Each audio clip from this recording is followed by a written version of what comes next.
Alors, plutôt que de commencer linéairement à partir de la raison qui a, ou chronologiquement si vous voulez, à partir de la raison qui a amené la création de Constellation, organisation que je sais aujourd'hui, je vais partir d'Ebola. Parce que figurez-vous, et je ne sais pas si... je ne sais pas trop quoi faire de ce sentiment, mais quelque part je suis en colère. Je suis en colère par rapport à ce que je vois et entends par rapport à Ebola. Ebola se transmet par des contacts directs, et en particulier par les contacts avec les humeurs de la personne malade, et pas autrement. Ça ne se transmet pas par l'air, ça ne se transmet pas comme la grippe, ça ne se transmet vraiment par le contact direct. Au Congo, RDC, la première épidémie a eu lieu en 76, en 76. Il y a eu des morts, et puis terminé. Depuis, il y a eu 6 épidémies. Chacune de ces épidémies a été arrêtée par les Congolais, avec des petits moyens. Et aujourd'hui, on vous parle d'1 milliard de dollars pour arrêter l'épidémie. Ça, c'est les Nations Unies, dernier chiffre. Obama va envoyer des militaires pour organiser la quarantaine. Mais qu'est-ce qui se passe? Vous voyez alors des images de membres de services de santé qui se baladent en tenue de cosmonautes pour sortir les morts des villages. Mais qui disent en même temps, ne vous en faites pas, ça ne se transmet que par contact direct. Mais qu'est-ce que c'est que cette histoire? Eh bien, j'ai vécu la même chose dans les années 80 et plus tard, autour du sida. Le syndrome est le même. On pense qu'on est au contrôle, on pense qu'on peut faire la guerre à un virus, et on oublie que ce qui se passera ou ne se passera pas, c'est l'appropriation locale du problème par les gens. C'est-à-dire, nous sommes face à une nouvelle épidémie, nous voyons que ça se transmet par le contact. Comment allons-nous, membres de différentes communautés, villageoises, quartiers, faire pour poursuivre notre relation avec la personne malade, démontrer que nous l'aimons, et si elle décède, lui donner des funérailles qui soient dignes de nos coutumes, mais en même temps qui permettent l'arrêt de l'épidémie? Eh bien, cette question, elle n'est pas posée. S'il y a un malade ici, avertissez-nous. Nous allons venir. Bah ouais, mais ils viennent 4 jours plus tard. Qu'est-ce qu'on fait du mort pendant ce temps? Vous voyez? Ah non, ne touchez à rien. Mais attends, c'est ma mère, il faut quand même que je l'aide. Donc, il y a cette espèce d'illusion du contrôle à partir des responsables de la santé, qui en même temps, et je suis obligé de le dire, voient ça comme une aubaine. Ah, c'est l'occasion de revenir sur les médias, disant voilà, nous allons faire ceci, nous allons faire cela. Ce que j'observe et ce que j'entends, les seuls qui soient sur le terrain, c'est MSF. Et cette fois-ci, et d'ailleurs, nous préparons une proposition pour travailler avec eux. Parce que cette fois-ci, ils disent carrément on a besoin d'aide. Souvent, ils disent voilà, nous sommes les plus beaux, les plus grands, les plus forts, et on oublie les autres. Mais ici, ils disent aidez-nous, parce qu'on est KO, on est dépassé. Et cette fois-ci, on espère avoir une chance d'instiller un dialogue et de rappeler à la fois à la présidente du Libéria que la première ressource pour arrêter cette épidémie, ce sont ces gens, à elle. Ce n'est ni Obama, ni je ne sais quel président de quoi, ni le président de la Banque africaine de développement. C'est elle et ces gens. Ces gens ont la capacité d'arrêter ça. Quand il y avait la variole, mais les Africains arrêtaient la variole.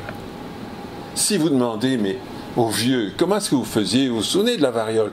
Comment est-ce que vous faisiez? Ah ben oui, c'est Jean-François Rupol, c'était mon patron, qui a été sur la la RTB récemment, et qui m'expliquait hier soir, j'ai pris en vidéo d'ailleurs, il était le 3e médecin arrivé à Yambuku en 76, avec le docteur Raffier, un médecin français, et le docteur Boissa, un médecin congolais.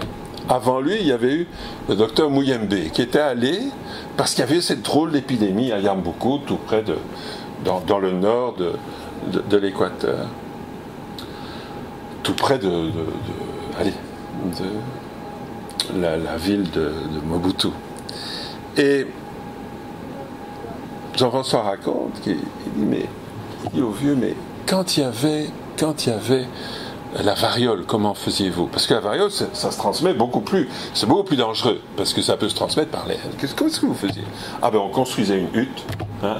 Toute personne suspecte allait se mettre dans la hutte, on ne la touchait plus, mais on amenait à manger, on amenait à boire. Et alors de deux choses l'une, elle survivait pas. Elle survivait pas, on brûlait la hutte. Terminé. Oui, mais ça au moins, les gens, autrement dit, démontrent leur capacité de gérer une épidémie par eux-mêmes. Mais si vous les aliénez en leur foutant la trouille, eh bien voilà ce qui se passe. Hein? L'économie s'arrête, les gens vont à la banque chercher leur fric, et tout s'arrête. Aujourd'hui, mon voisin devait aller au Mali, dans un truc humanitaire. Il avait acheté un billet low cost à 600 €. Hein? Eh bien, les humanitaires chez qui il devait aller, quelque part au Mali, ont dit « Ah non, il y a Ebola, nous on se tire. » Les humanitaires se tirent. Il n'y a pas d'Ebola au Mali. Mais c'est à la frontière avec la Guinée. La trouille est telle qu'on se tire. Ne venez pas, 600 € perdus. Mais ça, c'est juste un petit exemple. Et nos amis pilotes d'Air France qui disent on ne va plus là-bas. Mais attends, quel est ton plan? C'est quoi? Qu'est-ce que tu vas faire là-bas qui va te mettre en danger? Vous vous rendez compte? Donc, oui, je suis en colère. Parce qu'en effet, j'ai vécu ça. Et maintenant, revenons au sida. Quand moi-même, j'ai mobilisé les fonds, j'ai participé à cette campagne, j'étais à la Banque mondiale, j'ai fait la première... campagne mondiale de médias sur le sida et sur le fait que la Banque mondiale était le premier pourvoyeur de fonds dans la lutte contre le sida. C'était en 91. Et plus tard, donc j'ai participé à la fondation d'ONU-SIDA, la création d'ONU-SIDA, je représentais la Banque mondiale.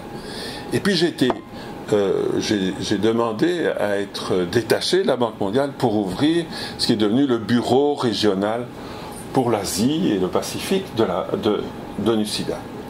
Après un an, j'étais libre, parce qu'il me semblait que c'était un Asiatique qui devait faire ça, et j'étais vivre dans une province de la Thaïlande du Nord.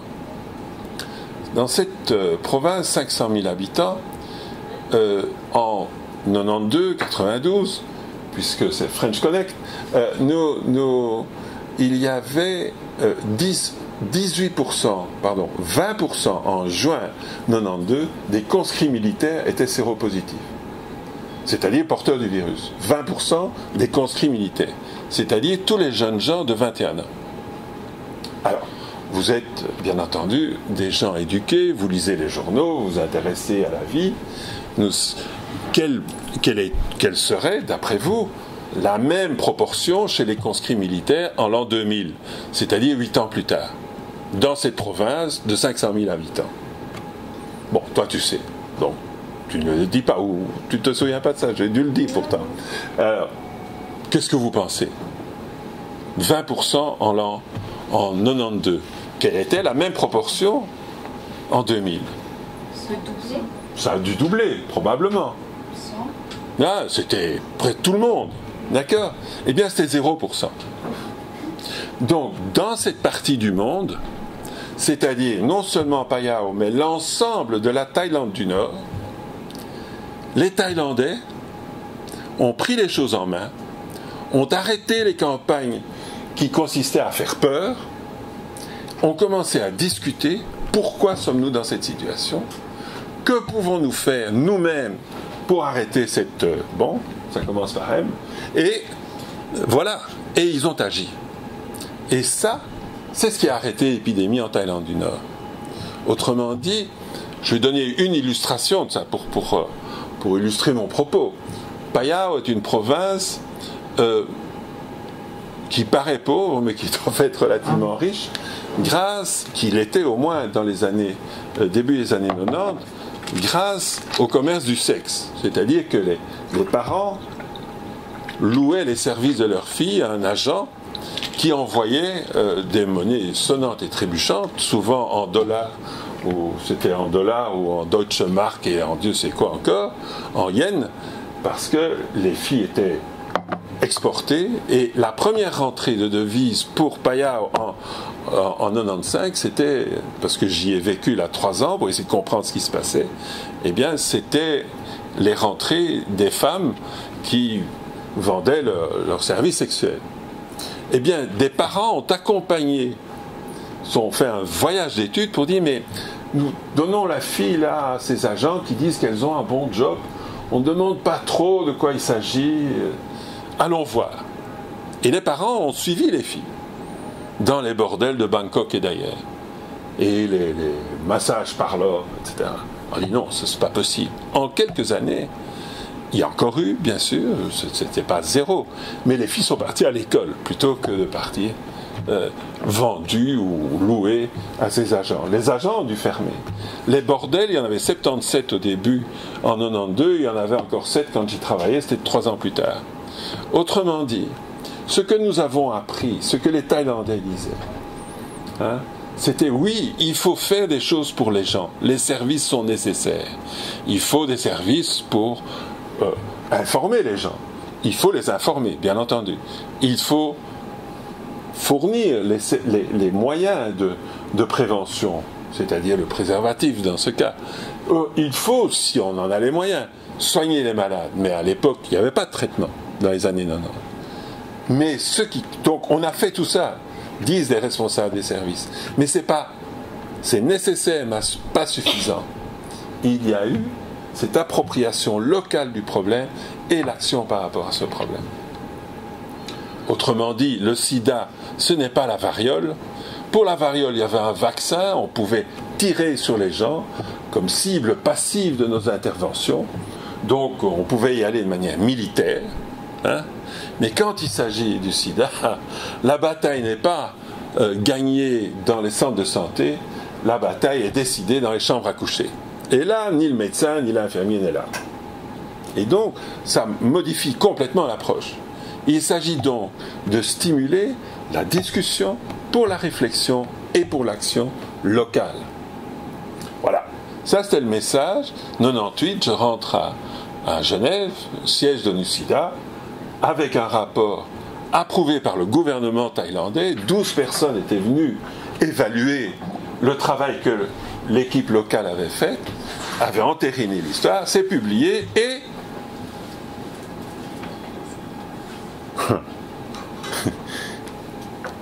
c'est publié et classé verticalement.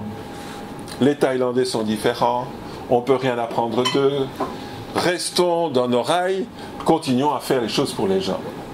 Les Ougandais disent la même chose, parce qu'en Ouganda, dans les années 90, l'épidémie reculait. Non. Les Brésiliens disaient la même chose. Au Brésil, le président du Brésil a dit « Moi, je n'ai aucun mérite. J'ai été poussé contre le mur, en principe par la société civile et en particulier par la communauté homosexuelle, qui a dit « Nous devons prendre... » Et l'accès aux soins, c'est pour tout le monde.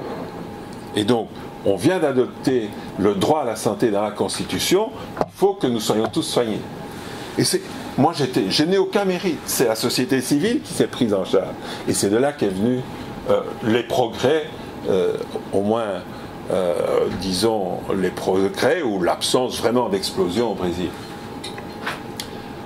Et donc, pendant de 98 à 2004, j'essaye, avec une équipe, de faire remonter les expériences positives au niveau politique.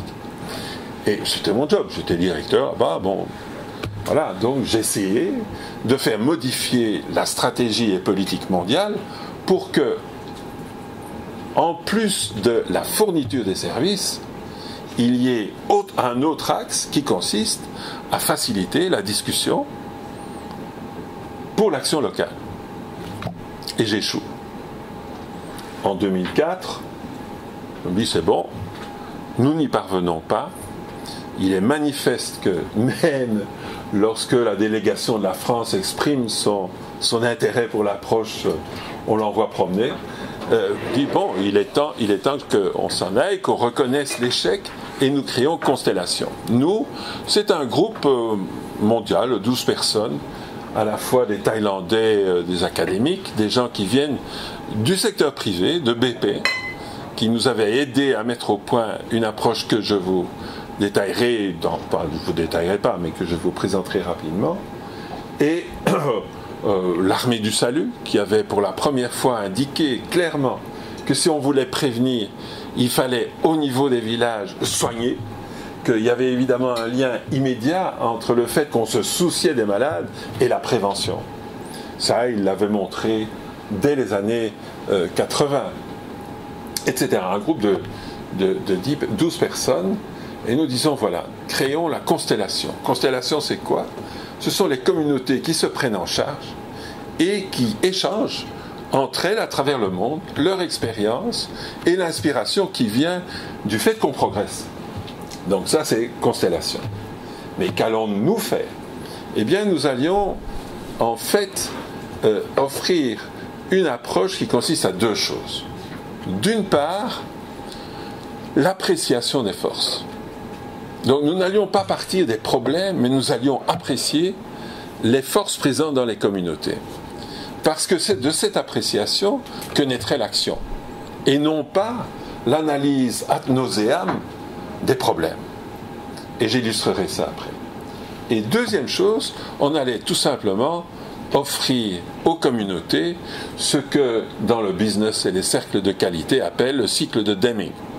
C'est-à-dire, rêvez, définissez vos actions, agissez, voyez où vous en êtes, revoyez votre rêve et on recommence. Tout simplement.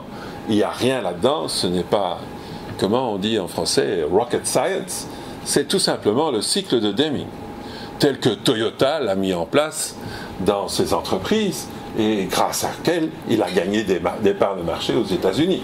Harvard Business Review explique ça très bien et on a les interviews des gens qui, rachetés par Toyota, venant de GM, disent « Moi, ça a changé ma vie ».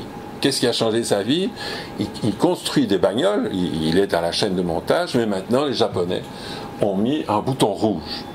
Ce qui veut dire, nous croyons que tu es l'expert en qualité, si tu vois un problème, tu arrêtes la chaîne, you fix it. Et on va vous doter des moyens d'étudier et de faire des propositions pour améliorer la qualité à partir de la chaîne. Et donc c'est ce que nous offrons aux communautés du nord, du sud, de l'est, de l'ouest, riches ou pauvres, c'est la même chose. Dit, vous êtes les acteurs, vous êtes les experts, mais faites vous-même votre évaluation et agissez par rapport au problème tel que vous le voyez. Donc ça, ce sont les deux axes de ce que nous offrons. Les premiers qui ont été intéressés, c'était l'Agacan, le réseau de l'Agacan. Et en fait, les premières organisations qui ont été intéressées à s'attaquer au sida en ce que ça les concernait, c'était le réseau pour le développement de l'Agacan à Nairobi et à Mombasa. Qu'est-ce que c'est? C'est Nation Media Group, les producteurs de haricots que nous mangeons si nous allons chez Carrefour ou Colruyt, l'hôpital de l'Agacan, les madrassas, les écoles, etc.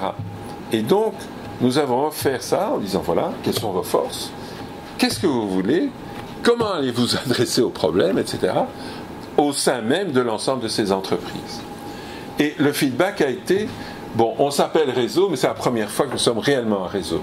Parce que, par exemple, les gens de l'hôpital et d'ailleurs, les producteurs de haricots allaient rendre visite de manière appréciative au garage, c'est un truc tout à fait concret, au garage du Nation Media Group et discuter comment les camionneurs du Nation Media Group avaient réorganisé les tournées de telle façon qu'ils ne passent pas plus de 3 jours en dehors de leur famille. pour réduire leur vulnérabilité au VIH. Ils expliquent ça, bon très bien, ben on va voir si nous, parmi nos... on va voir comment adapter ça chez nous.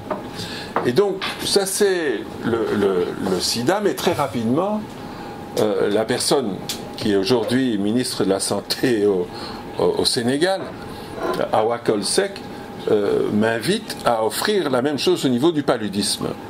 Résultat remarquable, au Togo, par exemple, au Nord Togo, les gens disent, les chefs disent, depuis que nos femmes s'occupent de notre paludisme, les enfants ne meurent plus en saison des pluies. Pourquoi? Parce qu'elles ont été dotées de l'ensemble de l'information, évaluent régulièrement le travail qu'elles mènent pour faire en sorte que les enfants dorment sous la moustiquaire, les femmes enceintes prennent leurs médicaments, s'il y a une fièvre, qu'elles soient soignées. En gros, c'est ça. Cette approche s'est diffusée de manière horizontale. Les gens ont téléchargé les outils à notre site parce on ne cherche pas à être propriétaire de quoi que ce soit. Ce savoir-faire est universel, on ne va pas, nous, en faire du fric, et donc, allez-y. Par exemple, en Inde, des groupes qui s'occupent des droits des femmes qui se prostituent, ont téléchargé ça. Des milliers de femmes aujourd'hui ont généré leurs rêves, agissent par rapport à ça, et figurez-vous, dans certains endroits, sont totalement acceptées dans la société. Une de ces femmes racontait que, alors qu'il y a 3 ans, elle avait été l'objet d'une campagne de dénigrement national, aujourd'hui, quelques semaines précédentes, elle avait été invitée par la commune, la municipalité de la ville, j'ai oublié le nom de la ville, à remettre les diplômes des citoyens méritants. Donc ça avait complètement, la position de ce groupe de femmes avait complètement changé. Incidemment, bon, là je me laisse entraîner par les anecdotes qui m'arrivent, ces femmes avaient besoin d'un terrain pour discuter. Leur association, voilà. Et 700 femmes se sont réunies dans les quartiers de la police. La police a dit, mais depuis qu'on travaille avec vous de cette manière, ça marche, on travaille ensemble, venez utiliser nos terrains, il n'y a pas de problème, on a tout ce qu'il faut aussi pour la nourriture et tout, voilà. Donc, transformation du regard qui permet une véritable action et le développement des dons et des capacités de personnes qui au départ sont complètement négligées, discriminées, marginalisées. Voilà un exemple extrait. Nous ne savons pas ce que c'est qu'un pays développé. Nous refusons ce langage. Nous savons ce que c'est qu'un pays riche, mais développé, je ne sais pas. La Belgique, pays développé, je ne sais pas trop. J'espère que non. J'espère que nous éliminons cette formation mentale et cherchions toujours à apprendre les autres. J'ai dit ça à Louis Michel et il a oublié de répondre, mais bon, ça va, c'est pas grave. Bon, l'homme avait beaucoup de questions, donc il a peut-être oublié, au fond. Mais ça veut dire que nous offrons la même démarche en Belgique. Et pour donner 2 exemples, à Faubourg, quartier de Vilvoorde, nous avons lancé la même démarche. Il y avait un problème de violence. Les gens ont dit, voilà, en particulier les anciens, les Flamands, qui ont vu arriver plus de 70 nationalités, ça s'est bien passé. Et puis, les derniers, ça ne se passait plus très bien. C'était des Bruxellois de certains quartiers qui arrivaient, puis c'était la drogue dans le parc, on commençait à taper sur le libraire, etc. Et bon, l'ambiance n'était plus. Eh bien, aujourd'hui, le quartier dit Faubourg Herleeft. Et je dois aller la semaine prochaine, non, le mois prochain, je suis invité par le bourgmestre parce qu'il dit, mais qu'est-ce qui se passe? Est-ce qu'on peut faire ça dans tout Vilvoorde? Et les Chefins nous a approchés, les Chefins à l'éducation, ont dit, nous avons nos petits amis là qui partent en Syrie, est-ce que vous ne pensez pas qu'on pourrait faire quelque chose avec les jeunes autour de leurs rêves et de ce qu'ils peuvent faire ici? Donc ça, c'est le genre de choses qu'on explore. Et publicité pour Grédoisseau, mon village, je me suis dit, ce truc-là, moi je dois l'appliquer chez moi, j'ai envie de rendre ce que j'ai appris dans le monde à ma propre communauté, j'habite là, et le 11 et le 12, nous organisons le G100 à Grédoisseau, c'est-à-dire 100, peut-être un peu moins, on verra si il y aura 100 personnes de mon village qui voudront venir, qui déclineront leurs rêves pour la commune dans 20 ans et verront ce que nous, en tant que citoyens, pouvons faire par nous-mêmes. Il ne s'agit donc pas de faire une liste de récriminations auprès des politiques, mais plutôt de dire, nous, avec nos propres ressources, dans nos quartiers, dans nos différents villages, que pouvons-nous faire pour mieux vivre ensemble, pour vivre de manière heureuse. Ça c'est dans un mois. On a offert ce processus, par exemple, à un cabinet d'avocats ici, pas très loin d'ici d'ailleurs, on peut y aller à pied. Ils ont dit, mais ça a changé complètement le rapport entre nous. Hein? Le fait qu'on rêve ensemble, notre cabinet, on en parle dans Trends Tendance pour quelque chose de fantastique, décrivons ça ensemble. Alors, on refuse évidemment les distinctions support staff, professionals, donc mettez-vous ensemble. On a créé des binômes, ils ont développé leur truc et là-dessus, ils ont développé une grille d'auto-évaluation en disant voilà les 10 pratiques qui vont nous permettre de progresser. Et ils se sont évalués là-dessus, et ils ont dit, voilà ce que nous allons faire. Or, c'est exactement la même chose qu'on a fait par rapport au sida, par rapport à la résistance aux vaccinations dans une partie du Congo, etc. Et ça, déjà, on disait, on doit pouvoir offrir ça aux entreprises. Nous avons été invités par Mauritius Commercial Bank, pour leur CSR, pour leur responsabilité sociale des entreprises. Ça s'est frappé par la petite porte, je dirais. On n'est pas encore dans le mainstream de l'entreprise. Mais là, il s'agit de s'adresser au niveau national avec une plateforme invitée par la banque, bureau du Premier ministre, bureau de la santé, organisation sociale, groupe de personnes ex-utilisateurs, tout ce beau monde est là et on agit ensemble par rapport à la question de la drogue. Je suis aussi tombé sur un livre, on fera ça à la fin, que je vous recommande chaleureusement, c'est le livre de Frédéric Laloux, Reinventing Organizations. Et en lisant ça, je me dis, mais il y a des tas d'expériences dans les entreprises, dans le monde entier, d'entreprises qui ont refusé le système pyramidal mécanique pour arriver à quelque chose d'autre. Et donc, je vais terminer par ça, et puis on ouvrira la conversation. Au fond, nous sommes 12, nous démarrons il y a 10 ans exactement,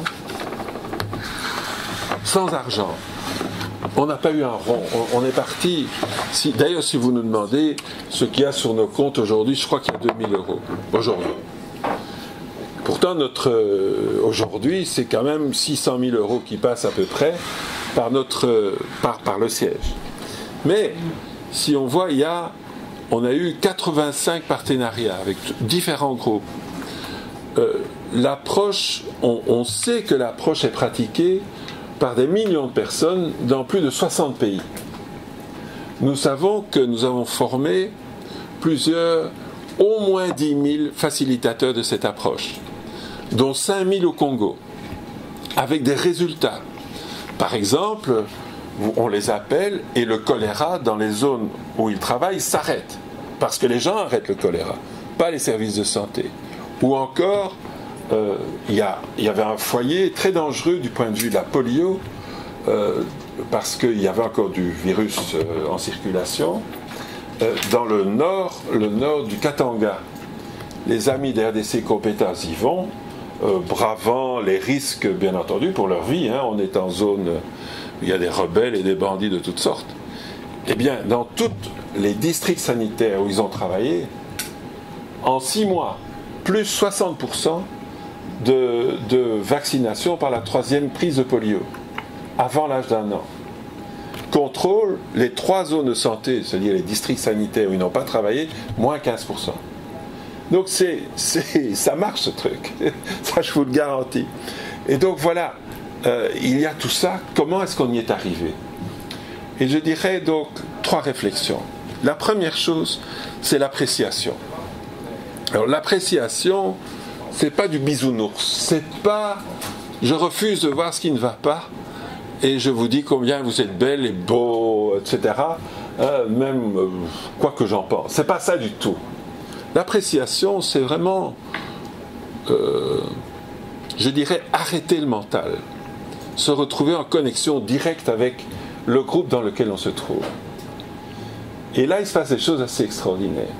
C'est Krishnamurti, penseur indien, qui, dans Se libérer du connu, dit « Lorsqu'on arrive à cette situation où, dans une communauté, il n'y a plus, entre le visiteur et le visité, de eux et nous, et il n'y a qu'un grand nous, à ce moment, l'action est immédiate. » Et ça, c'est notre expérience. Donc voilà, ça c'était une première chose. Une deuxième chose, l'expert est remis à sa place. On voit bien qu'aujourd'hui, parce que vous êtes co-découvreur du virus, on vous demande comment lutter contre ce virus. Mais ça n'a rien à voir. Ça n'a rien à voir. C'est pas parce que vous êtes un bon scientifique que vous savez comment les villages fonctionnent, etc. Ça n'a rien à voir. Vous êtes économiste, vous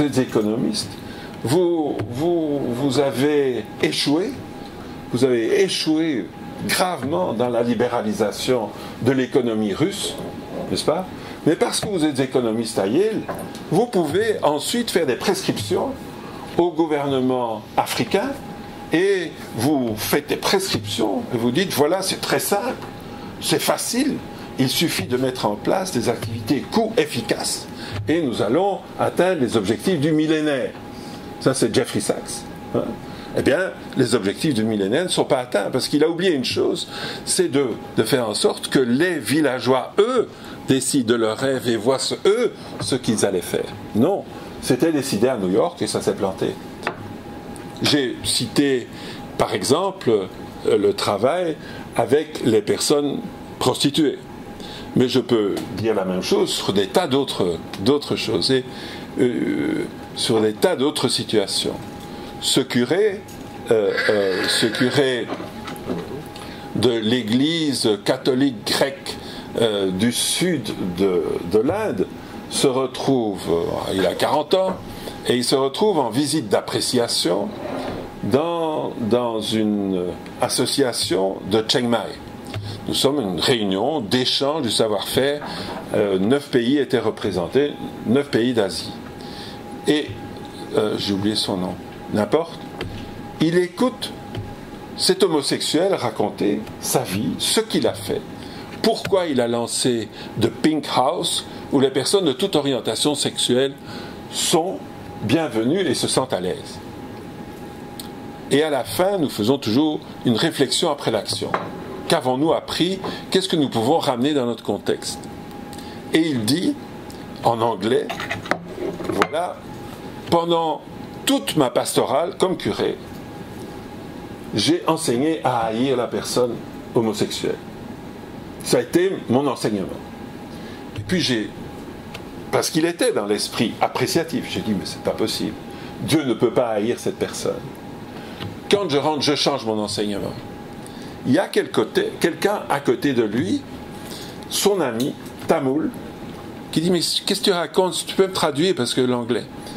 Alors il lui explique. Il dit, mais attends, c'est vraiment ce que tu as dit. Ah, là, sur place, il dit, écoute, ça fait 10 ans qu'on travaille ensemble, je n'ai jamais osé te le dire, j'en fais partie. Cet homme de 45 ans, grand et costaud, raconte cette histoire le lendemain à 80 personnes. Et bien sûr, ça a diffusé comme une traînée de poudre. Donc, voilà, c'est un exemple. Quand nous sommes dans une communauté, quelle qu'elle soit, à Vilvoorde ou à Port Moresby, en Papouasie-Nouvelle-Guinée, notre démarche, c'est que nous sommes là d'une manière, si vous voulez, égoïste. Nous sommes là pour apprendre. De telle façon que nous apprenions de vous, communauté, et que nous puissions transférer ailleurs. C'est toujours notre démarche. Et donc, tiens, j'appelle Nofi, elle dit « Salt is still in my blood ». Je suis une businesswoman, hein, mais aujourd'hui, je travaille à la promotion de l'allaitement naturel. parce que là-bas, à Bornéo, les firmes, etc., enfin, il vaut mieux, it's more fashionable de donner un biberon. Donc elle agit par rapport, et elle emploie la même approche par rapport à ça. Je ne lui ai pas dit, and what in your business, mais bon, j'aurais pu. Hein? So what does it do in your business? Et donc, ça c'est une première chose, cette appréciation. La deuxième, je dirais, c'est que quand il s'est agi de structurer ou de non structurer Constellation, moi je venais de cette hiérarchie, surtout pesante, à la fois à la Banque mondiale et surtout à ONU-SIDA, où vous êtes tous dans des cubicules, j'avais 3 ou 4 chefs, enfin c'est un truc, pourquoi enfin. Il n'est pas question de reproduire ça. Nous n'allons chercher nulle part un modèle pour l'organisation. La seule chose, nous allons nous inspirer de la nature. Le sida est un processus vivant, la réponse devrait être un processus vivant. Comment nous organiser? Et donc, la première chose qu'on a dit, c'est la fonction crée l'organe, et pas l'inverse. Et par exemple, nous avons rédigé nos statuts de manière sans lire un quelconque statut, en demandant à un juriste quels sont le minimum légal. À part ça, nous avons écrit tout nous-mêmes, parce que le copier-coller, on n'en voulait pas. Ensuite, on a dit, mais quelles sont ces fonctions? Et on s'est organisé selon 3 fonctions, que nous appelons transfer, qui est le processus de transfert de cette approche dans de nouvelles organisations. Une autre, c'est share, c'est ce que je suis en train de faire, c'est le partage de cette façon de faire, de l'inspiration qui vient de ça, de l'énergie qui vient de ça. Et 3, c'est learn. Et learn, c'est le fait que nous mettons en temps réel à jour notre processus. Figurez-vous, il y a un bouquin là-dessus, c'est The Starfish and the Spider. Donc c'est l'étoile de mer et l'araignée. Et un très bel exemple d'étoile de mer, c'est les alcooliques anonymes, qui sont organisés de la même manière. Ils disent ce qui compte, c'est de partager la vision et les valeurs. Le reste vient ensuite. Et donc, spontanément, naturellement, on se réorganise de la même manière qu'on soit dans la brousse congolaise ou à Villevorde. Et donc, voilà, on n'a pas besoin de structurer tout ça. Et donc, The Starfish, c'est les nouvelles organisations. Le Starfish n'a pas de tête, l'intelligence est diffuse dans tous les bras. Et donc, vous enlevez un bras d'une étoile de mer, l'étoile de mer se reconstruit, et le bras reconstruit une autre étoile de mer. Et ça, nous le voyons vraiment, c'est infectieux. Cette façon de travailler se diffuse. Et des gens qui ont été associés dans un groupe sur un enjeu prennent la même manière de travailler sur un autre enjeu avec un autre groupe. Et donc, c'est cette diffusion que nous voyons. L'araignée, par contre, vous lui enlevez la tête, tout s'arrête. Vous lui enlevez une patte, elle ne revient pas.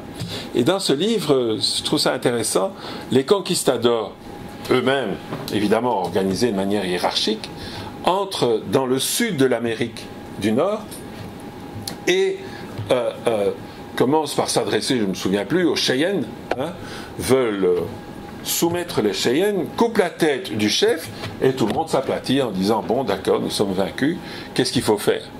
Mais ensuite, ils cherchent les Apaches, ils coupent la tête du chef Apache et il y en a un autre qui sort. Il dit « Mais c'est quoi? C'est pas normal, ça ne va pas !» Figurez-vous qu'il y a eu le même phénomène avec l'occupant rwandais au Congo. Ils ne comprenaient pas. On les a soumis, mais il y a toujours un chef congolais qui sort à gauche ou à droite. C'est quoi ce truc? C'est vraiment la même idée. Quand on parle de ces énergies humaines, le leadership peut être distribué, si vous voulez, et il est distribué. Dans la nature, le leadership est distribué. La troisième chose, c'est, au fond, c'est une manière de le dire, c'est nous ne refusons aucune invitation. Donc toute invitation, nous suivons l'énergie là où elle est. Ce qui veut dire que qui que ce soit nous invite, nous ferons en sorte qu'il y ait une réponse. Nous allons nous débrouiller. Vous nous invitez, on viendra. Comment, quoi, ça dépendra à la fois de vos moyens, de les nôtres, qui est sur place, etc. Mais aucune invitation n'est laissée pour compte. En même temps, il n'y a pas de problème. Si à un moment vous faites activement partie de notre organisation, parce que vous avez du temps, très bien, un jour on n'en avait plus, c'est bon. On n'est pas attaché à avoir un maximum de membres, c'est pas du tout notre truc. Notre histoire, c'est que la compétence, au départ, face au sida ou pour la vie, se diffuse plus vite que les enjeux. Il y a ces choses, c'est Laurence Vanney qui était donc DRH je crois que c'était le groupe Sécurité Sociale au SPF Santé, et elle a rendu son truc obsolète, elle a lâché tous les contrôles, plus de contrôle à l'entrée, à la sortie, tout ça, faites votre boulot, je suis sûr que ça ira. Et donc, Laurence Vanney a lancé cette idée du happy culteur. Si nous tous, dans nos domaines, qu'il s'agisse maintenant du for-profit ou du non-for-profit, dans nos organisations, si nous mettons au devant l'intuition du bonheur comme réel guide de ce que nous pouvons faire pour nous-mêmes et pour notre organisation, je crois qu'on a une bonne boussole. En tout cas, c'est celle que j'ai utilisée jusque-là. Jusque-là, ça va.